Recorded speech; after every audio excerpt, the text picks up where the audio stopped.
Someone in r/homeowners trying to get rid of ants in their house. Tons of comments. One fellow Redditor suggested maybe there were no ants, that they were hallucinations due to carbon monoxide poisoning. OP had his house tested and turns out there were, in fact, no ants and he was hallucinating them due to carbon monoxide poisoning. An IT tech related post. Guy starts a new job as a system admin, no other ID at the place. Previous admin had been there for just about forever and left behind some documentation, but not enough to make the job easy. The guy finds a note from the previous tech with a few miscellaneous tips, and then says if there is a critical emergency and everything else has failed, there is a box in the server room behind the switch, open only as a last resort. Guy is there for a few years, metaphorical fires get fixed, he learns the tricks of the place, but one day the server doesn't boot, tries everything, can't get it to work. All the files are there, the company can function, actual fires are about to start. Guy freaks out and remembers the emergency box and figures now should be an emergency and figures maybe the guy left access info to off-site backups or tape drives or some sort of disaster recovery and goes into the server room. Behind the switch is a box, pulls it out and opens it to find a bottle of tequila. The guy asking for relationship advice because his socks keep disappearing until he finds out his girlfriend is cleaning her poop with it. Stuff hits the fan. OP talks to her sister only to find out sister knows and is now mad at OP for being weirded out by it all. I think they are done, which is sad. OP was thinking about marrying the poop sock chick. The dude who had a girlfriend that struggled to quit smoking. So he decided to take up smoking for a month just so he could show her how easy it is to quit if you are totally dedicated to quitting. He still smokes 10 years later, she quit a long time ago. There was a post about how a guy closed an elevator door on a dad and son. I closed the elevator door on a toddler and his dad.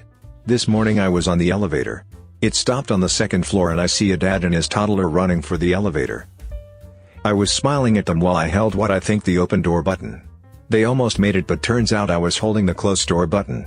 Got so many dirty looks from the people at the elevator. I want to die in shame.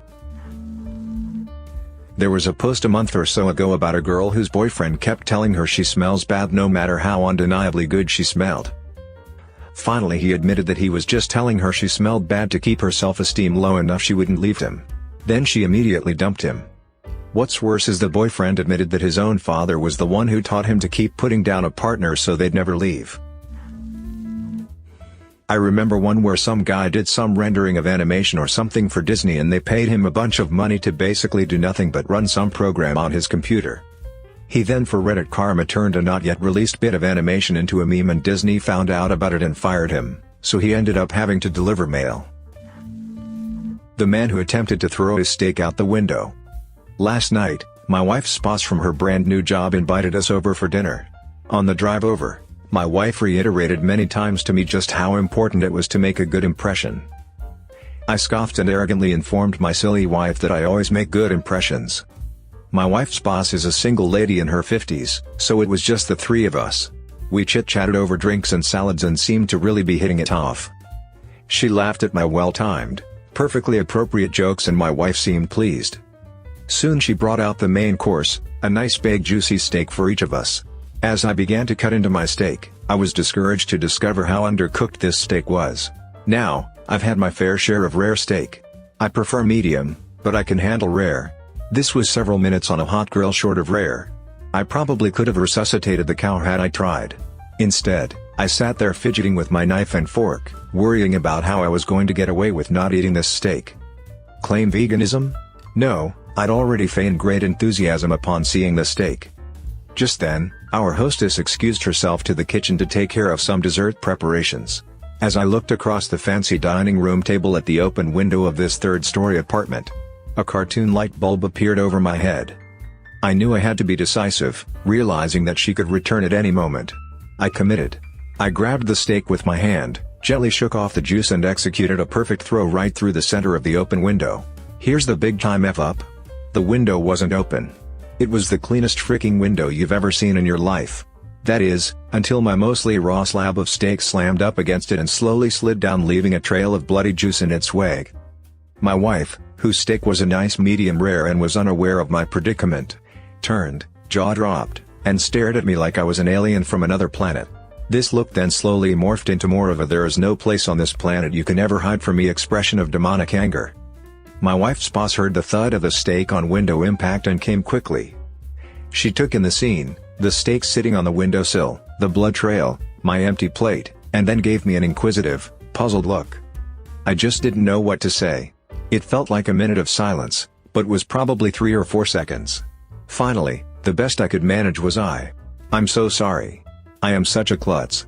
I don't know. I was just cutting it. And it slipped. Just ask my wife, I really am a klutz. Right, honey? No help coming from that direction. I will clean this up. I can't believe this. I am so sorry, etc. etc." Both women continued to stare at me like I had escaped from the loony bin. As I smeared the blood around the window with my cloth napkin, dusted off the steak, and continued to mutter my incoherent explanation. I knew no one was buying the story. I knew what I had to do. I sheepishly returned to my seat and proceeded to eat every bite of that disgusting, cold, chewy, bloody, raw steak. I remained pretty quiet the rest of the evening. My wife's only 2 words to me since the incident are "I'm fine." Father who deletes his son's Minecraft world. Am I the butthole for deleting my son's Minecraft world? I have 2 children, a 9-year-old son and a 6-year-old daughter. My son had a Minecraft world where he built quite an impressive castle on an island, which he was very proud to show to me. Since school was cancelled, he has had issues with waking up on time. He is supposed to wake up at 7 each morning, but for the past month he has been sleeping in until about 9 or 10. I always set an alarm for him, but he sleeps right through it. I don't wake him up because waking himself up is a skill that he needs to learn. I told him about 2 weeks ago that there are going to be consequences for him if he continues to sleep in every morning. At first, he understood and was waking up on time every morning. But for the past week or so, he has fallen back into old habits. I told him yesterday that this is his final warning. Today, he slept in until 11. So I followed through with my warning, and went on the computer and deleted his favorite Minecraft world. I also took away computer privileges for the next month. When I told him, he started screaming and crying. He told me that he spent a whole year working on that world, and he's very distraught that he's never going to see it again. He has been crying and sobbing throughout the day, and has refused to eat any of his meals. The story of Jason in Hell is one of the saddest stories that I have read on the internet.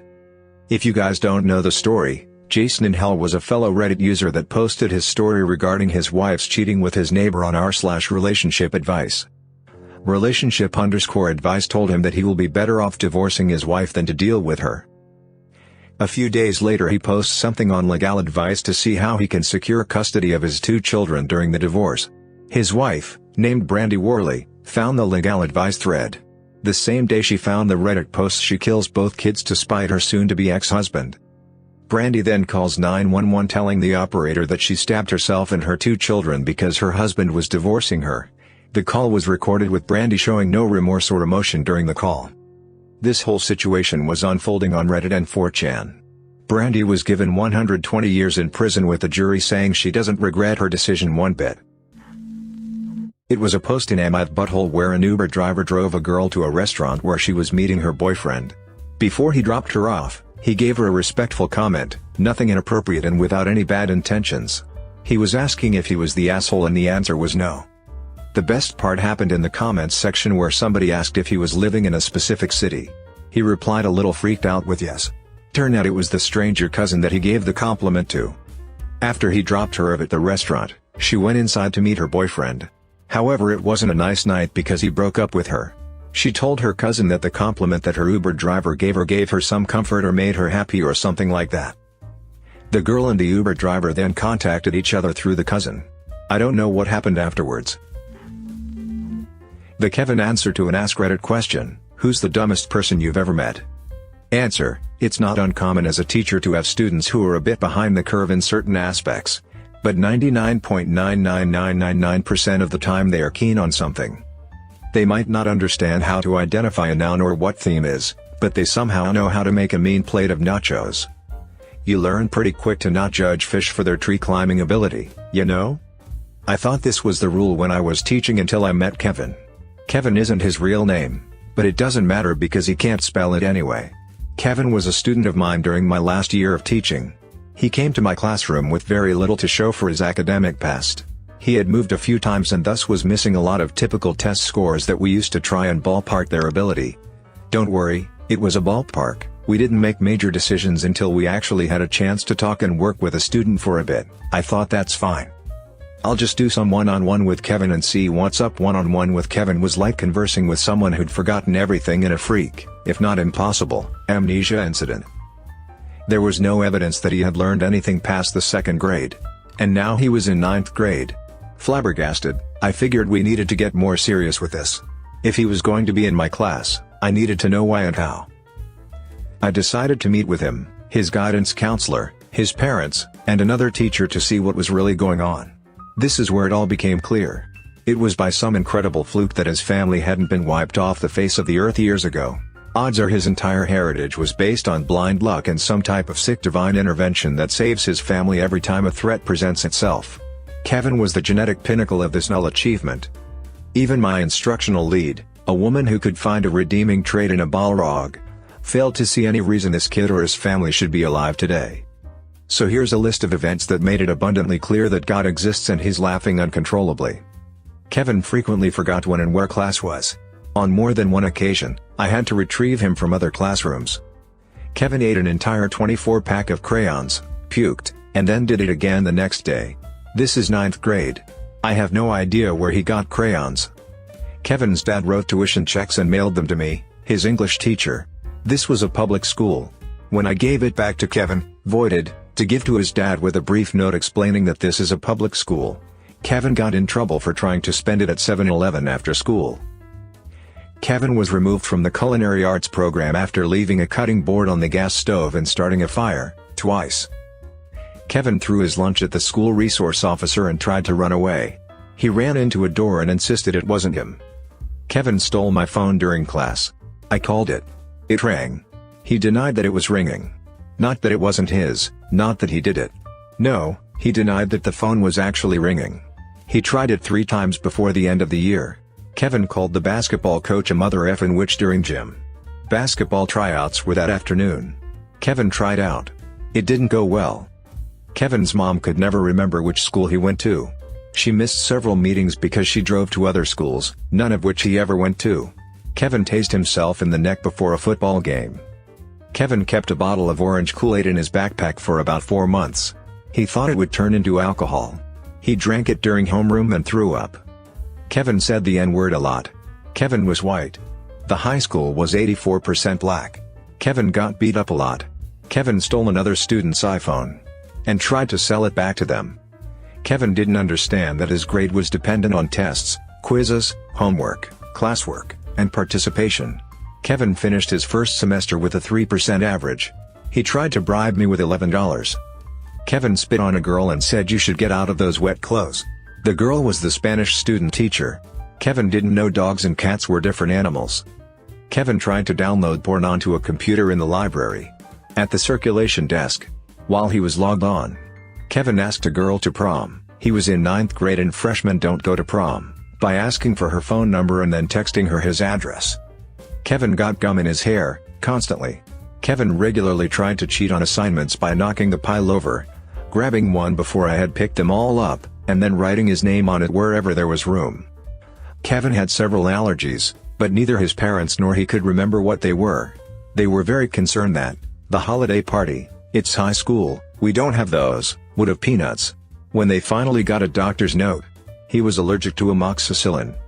Kevin and his parents took a trip to Nassau. How the hell did they even get airline tickets? And forgot all their luggage at home. I didn't believe him when he told me until I talked to his mom, who told me first thing when I saw her at the bi-weekly meeting. Kevin's grandfather apparently died in a chainsaw accident. I can only assume God was looking the other way that day. The guy who had an entire alternate life while in a coma. Throwaway account cause this is really personal. My last semester at a certain college I was assaulted by a football player for walking where he was trying to drive. Note he was 325 pounds, I was 120 pounds. While unconscious on the ground I lived a different life. I met a wonderful young lady, she made my heart skip and my face red. I pursued her for months and dispatched a few jerk boyfriends before I finally won her over. After 2 years we got married and almost immediately she bore me a daughter. I had a great job and my wife didn't have to work outside of the house. When my daughter was due, she, my wife, bore me a son. My son was the joy of my life. I would walk into his room every morning before I left for work and doted on him and my daughter. One day while sitting on the couch I noticed that the perspective of the lamp was odd, like inverted. It was still in 3D but just wrong. It was a square lamp base, red with gold trim on 4 legs and a white square shade. I was transfixed. I couldn't look away from it.